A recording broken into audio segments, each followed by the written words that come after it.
بدالت قدر دلدل را علی.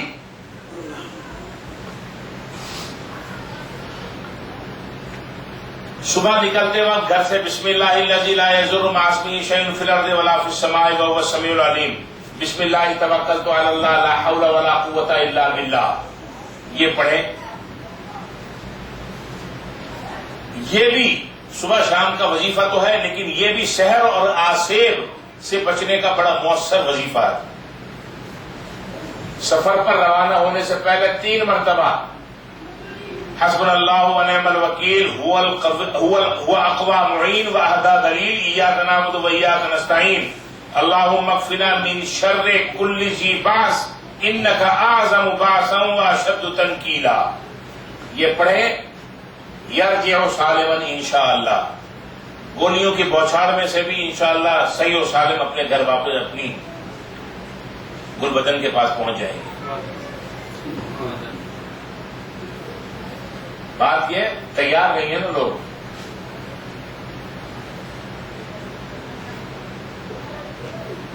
پڑھنے کے لیے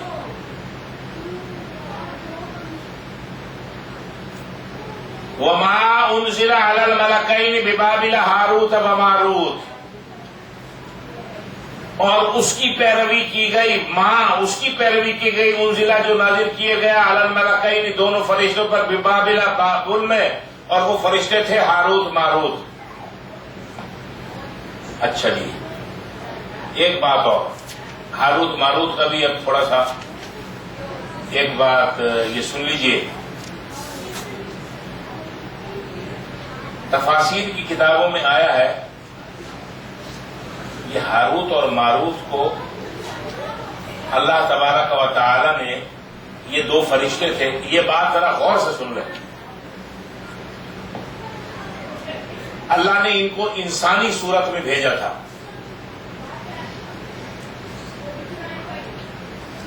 بابل شہر میں ایک عورت تھی، اس کا نام تھا زہرا. بڑی حسین و جمیل و خوبصورت. ایک دن جا رہی تھی، منہ کے اوپر کپڑا رکھا ہوا تھا، اس کو چھینک آئی تو منہ سے کپڑا ہٹ گیا. یہ دونوں فرشتے جو انسانی صورت میں تھے یہ اس کے اوپر عاشق ہو گئے. بات غور سے سنیں.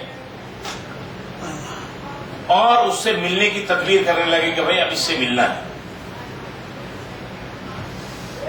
کسی طریقے سے اس عورت تک رسائی کی. اس نے کہا بھائی میں تمہارے ہاتھ اس وقت آؤں گی جب کچھ کام تم آؤ گے، تم میرے کام آؤ، پھر میں تمہارے کام آؤں گی.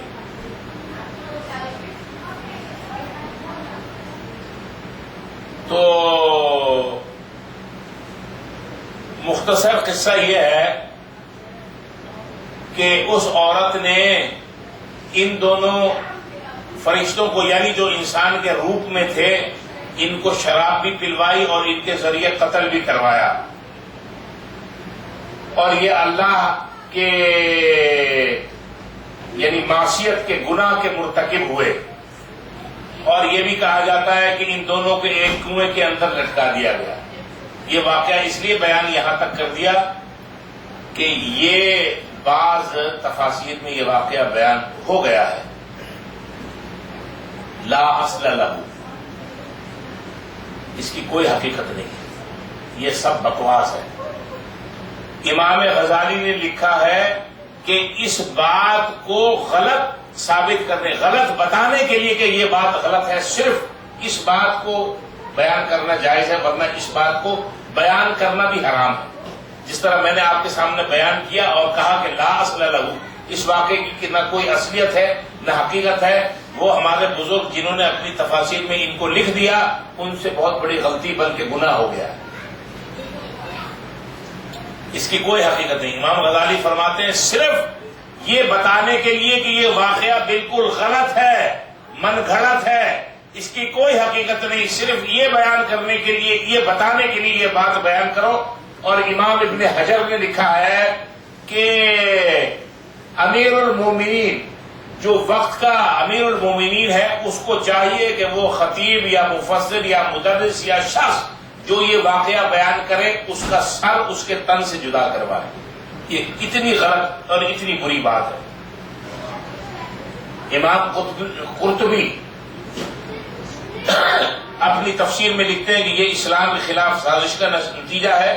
اس قسم کا کوئی واقعہ ہوا نہیں، یہ میری خرافات اور بکواس ہے. بیان اس لیے کر دیا گیا کہ آپ کو یہ سمجھ میں آ جائے کہ دشمنان اسلام نے کہاں کہاں ہماری کتابوں کے اندر غلط اور من گھڑت باتیں شامل کر دی ہیں، ان سے بچنا کس طرح ہے اور اس کی انویسٹیگیشن کیسے کرنی ہے، اس کا بھی شریعت ہمیں طریقہ اور ہمارے اکابر ہمیں اس کا طریقہ بتاتے ہیں. تو یہ بات یہاں یاد رکھنی چاہیے. اب ہاروت ماروت کا ذکر ہو رہا تھا. فَيَتَعَلَّمُونَ، پھر یہ لوگ سیکھتے منہما ان دونوں سے ما یفرقون بہ، ما وہ جادو یفرقون بہ کہ اس کے ذریعے تفریق ڈال دیتے، جدائی ڈال دیتے بین المرء وزوجہ، خاوند اور اس کی بیوی کے درمیان. وما ہم بضارین بہ، اور کسی کو اس سے نقصان نہیں پہنچا سکتے تھے. وما ہم بضارین بہ من احد، اور کسی ایک کو بھی اس جادو سے نقصان نہیں پہنچا سکتے تھے الا باذن اللہ، مگر اللہ کے حکم سے. کون سی؟ اچھا ہاں. وما دیکھو اس کو کہتے ہیں کہ توجہ کے ساتھ پڑھیں. ایسا لگتا ہے کہ سب جو ہے سو رہے ہیں اور کافی پی کے بھی جو سوئیں تو میں ان کو کیا کہوں، کیا ان کو کافی ہونا چاہیے.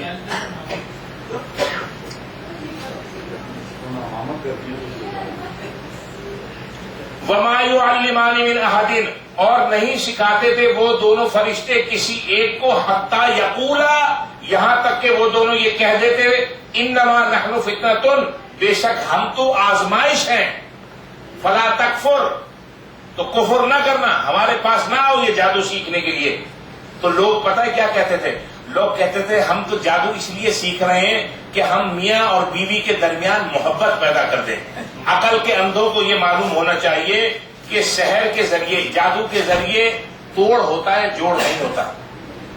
جادو اور سحر کا ہمیشہ یہ کام ہے ملے ہوئے کو علیحدہ کر دینا، بھائی کو بہن سے جدا کرنا، بیوی کو خاوند سے جدا کرنا، ایک خاندان والوں کو دوسرے خاندان والوں سے، دوسرے کے گھر والوں سے علیحدہ کر دینا. جادو کا کام جوڑ نہیں ہے، جادو کا کام توڑ ہے. کیوں؟ اس کی وجہ یہ ہے کہ سحر اور جادو یہ منفی پروگرام ہے، نیگیٹو پروگرام. نیگیٹو کے ذریعے پازیٹو کام ہو کیسے سکتا ہے؟ وما ہم بضار فیتعلمون، پھر لوگ سیکھتے منہما ان دونوں سے، یعنی ان دونوں فرشتوں سے، ما وہ جادو یفرقون بہ بین المرء وزوجہ، جس کے ذریعے وہ تفریق ڈال دیتے شوہر اور بیوی کے درمیان. وما ہم بضارین بہ من احد، اور وہ اس سے کسی کو نقصان نہیں پہنچا سکتے تھے مگر الا باذن اللہ، اللہ کے حکم سے.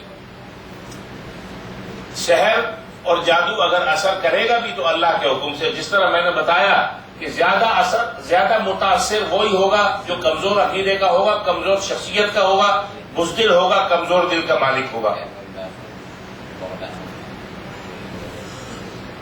وما ہم ویتعلمون.